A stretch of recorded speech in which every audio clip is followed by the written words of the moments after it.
Nanti malam aku jemput, ujar Pandu ketika Dara melepas seatbeltnya.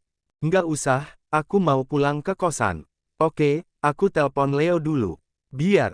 Mas. Dara menghentikan Pandu dengan memegang tangan pria itu yang akan mengambil ponselnya. Iya, nanti malam jemput lalu aku ikut pulang ke rumah Opa Jaya, tapi jangan masuk kamarku lagi, ancam Dara dengan tangan menunjuk wajah Pandu. Pria itu tersenyum sambil mengedikkan bahunya.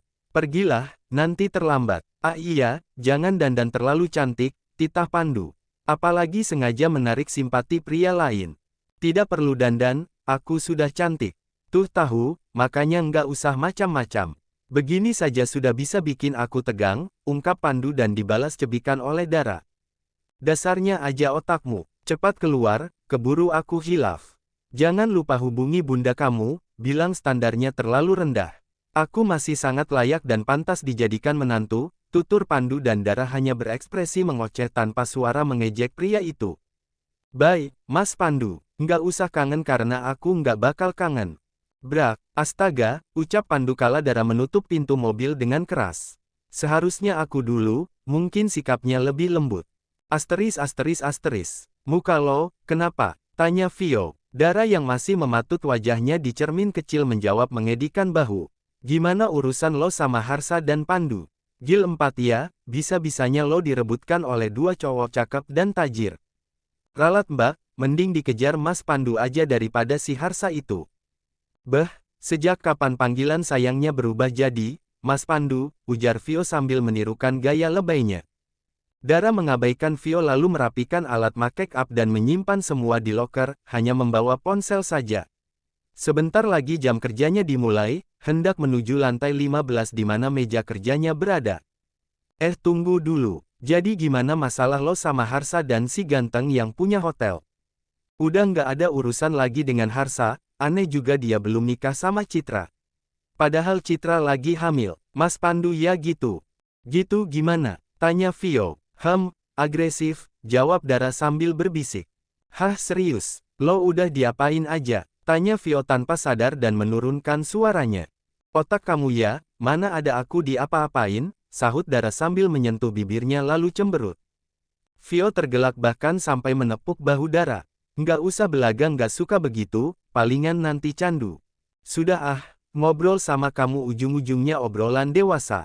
Dara menuju lift, sedangkan Vio langsung bergabung dengan rekan satu timnya. Sampai di ruangan, beberapa staf lain ada yang masih di luar bergantian istirahat. Ponsel Dara bergering, nama bunda tertera di layar. Segera Dara menuju pantry dan menjawab panggilan tersebut di sana. Iya bun, Dara, kamu jangan bikin malu bunda dong. Masa langsung pergi gitu aja, nggak enak sama Karyono. Dara menghela pelan, ternyata pihak Katro Karyo sudah mengadu pada bunda. Nggak pergi gitu aja bunda, aku pamit kok. Malah Mas Katro nggak masalah, aku kan harus kerja bun. Jangan juga tanya aku cocok atau nggak dengan dia, sudah pasti nggak. Bunda tega banget sih kenalkan aku dengan pria yang sudah pasti nggak akan nyambung denganku. Memang kenapa dengan Karyono? Dara menjelaskan penampilan Karyo, karena Kemala sendiri belum pernah bertemu dengan pria itu.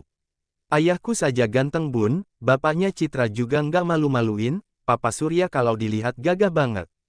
Lah ini aku mau dijodohkan dengan modelan begitu, yang ada aku senewan tiap hari. Paling tidak kamu seharusnya menghargai, jangan kasar apalagi judes dengan laki-laki.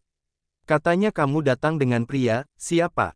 M4 Empus, aku harus jawab apa? Nanti dipikir bunda, aku sengaja nikung Citra, batin Dara. Dara, iya bun, kamu datang dengan siapa? Tanya Kemala di ujung sana. Kalau sudah ada pacar, ajak temui bunda. Bukan pacar bun, tadi pas mau berangkat ada Mas Pandu. Dia ngajak sekalian, dipikir mau ke hotel. Sudah menolak juga, tapi dia maksa. Tidak ada sahutan Kemala. Bunda, panggil Dara. Iya, nanti lagi ya, bunda ada urusan, ujar Kemala mengakhiri panggilan. Dara menghela lega lalu kembali ke meja kerjanya. Sedangkan di tempat berbeda, tepatnya di mana Kemala berada. Wanita itu sedang berpikir setelah mendengar nama Pandu. Kedatangan pria itu di butik dan nasihat juga masukan mengenai hubungan Dara dan Citra membuatnya penasaran. Ada apa sebenarnya, sampai orang baru sudah hafal sedangkan dia ibunya malah tidak tahu apa-apa. Apalagi penolakan Pandu yang harus disampaikan pada Citra, membuat kepala Kemala mendadak pusing. Ia membuka ponselnya, lalu menghubungi seseorang. "Halo, bisa bantu Mbak?" ujar Kemala lalu terdiam. "Selidiki Dara dan Citra, cari tahu hubungan mereka dan ada rahasia apa sampai aku tidak tahu." Secepatnya, Kemala meletakkan ponsel dan mengusap wajahnya, tangannya membuka laci dan mengambil buku harian, membuka salah satu halaman di mana ada selembar foto. Foto dirinya, juga Dara saat masih kecil dan seorang pria, ayah Dara. "Aku ingin Dara bahagia Mas, semoga selama ini aku tidak salah jalan." Asteris. "Lo nggak makan?" tanya Vio sedang menyantap nasi goreng yang dibeli melalui online. "Nggak, belum lapar." Dara meneguk air mineralnya lalu bersandar pada kursi sambil scroll media sosial. Bersama Vio sedang berada di ruang istirahat para pegawai, ada yang sedang berbincang sambil minum kopi, ada juga yang sedang makan malam seperti Vio. Seorang petugas housekeeper pria menghampiri meja di mana Dara berada, membawa paper bag dengan logo resto ternama. "Mbak Dara, ini pesanannya." "Hah, pesanan apa?" "Makan malam, tadi ada yang antar," menanyakan Mbak Dara. "Kebetulan tadi saya lihat Mbak ke sini makanya saya yang terima. Tapi saya tidak pesan loh." "Kalau itu saya nggak ngerti, ini ada memonya."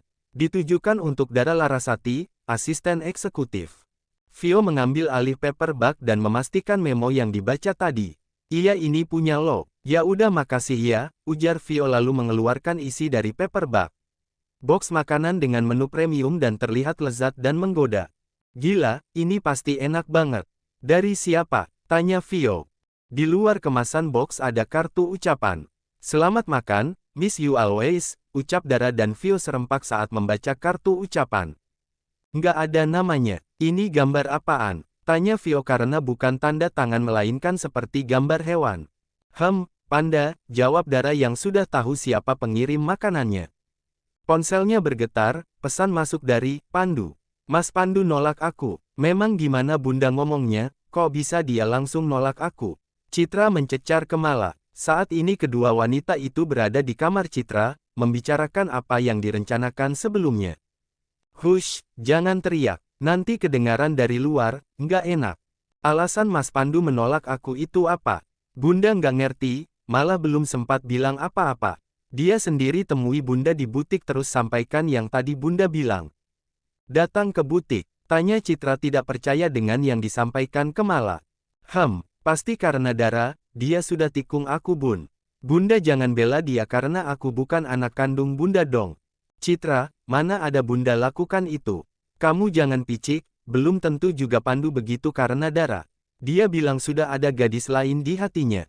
Citra berdecak dan mengalihkan pandangan.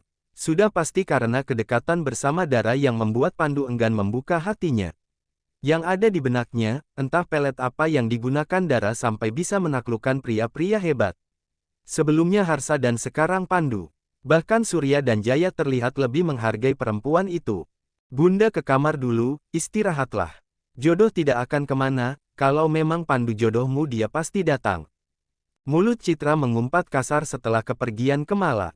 Rasanya tidak rela kalau Pandu sampai memilih Dara, apalagi Harsa juga sudah tidak meresponnya.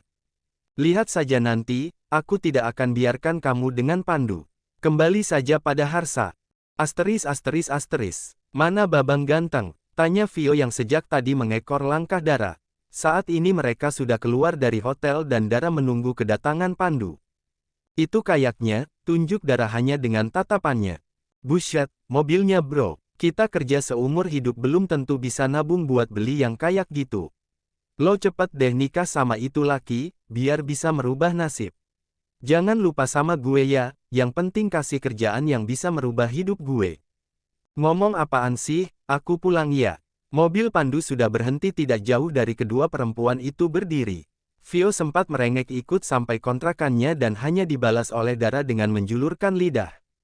"Langsung pulang, nggak usah mampir ke hotel lain," ujar Vio dan Dara hanya menunjukkan kepalan tangannya.